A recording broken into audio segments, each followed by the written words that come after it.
नमस्कार, आप सुन रहे हैं सनातनी आवाज़ और मैं हूं आपके साथ तन्वी शर्मा। आप सबका स्वागत है। आज सनातनी आवाज़ में हम बात करेंगे अहोई अष्टमी की। अहोई अष्टमी व्रत कब है? 13 या 14 अक्टूबर। अहोई अष्टमी व्रत की सही डेट, पूजा विधि और शुभ मुहूर्त।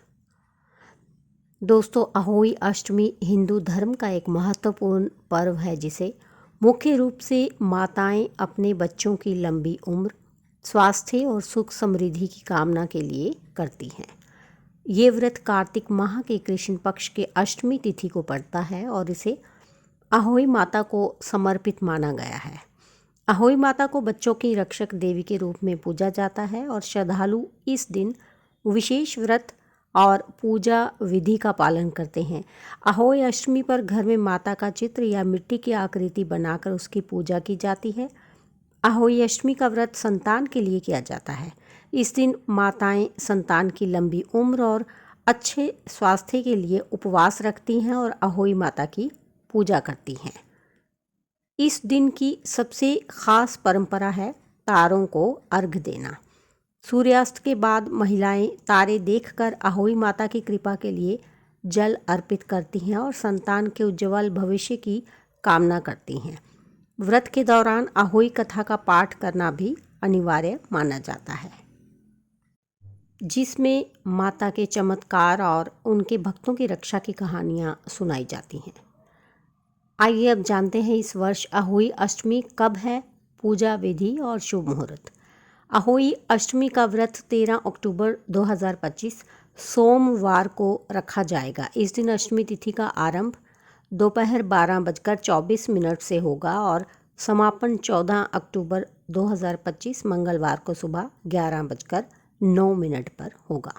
पूजा का शुभ मुहूर्त।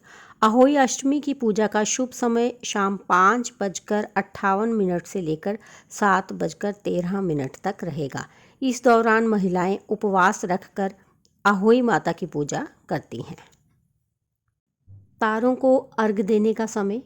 व्रती महिलाएं उपवास के बाद शाम 6:22 तक आसमान में तारे दिखाई देने पर उन्हें अर्घ दे सकती हैं। इसके बाद व्रत का पारण किया जाता है। अब बात करते हैं इसकी पूजा विधि की।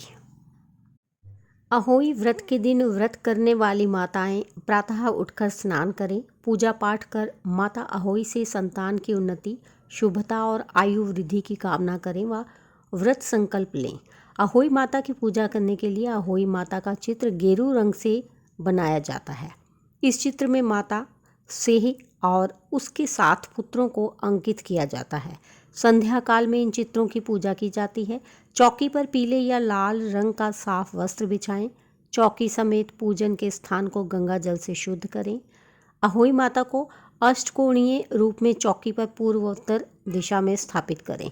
माता का जलाभिषेक करें। धूप, दीप, फूल, फल, चंदन, चुनरी व श्रृंगार का सामान चढ़ाएं। माता के नीचे 7 बच्चों के प्रतीक बनाकर हथेली में 7 दाने गेहूं के लेकर कहानी कहें व सुने। गुड़ का भोग अवश्य लगाएं। वायना उपहार प्रदान कर अपनी संतान के लिए आशीर्वाद लें। श्रद्धा के साथ माता की आरती करें। इसके बाद सास, ससुर और घर में बड़ों का आशीर्वाद लें। तारे निकलने पर इस व्रत का समापन होता है। तारों को करवे से अर्घ देकर तारों की आरती उतारें। इसके बाद संतान से जल ग्रहण कर व्रत पूरा करें और अंत में क्षमा प्रार्थना करना ना भूलें। तो इसके साथ ही मुझे दीजिए अनुमति, फिर मिलती हूँ। धन्यवाद।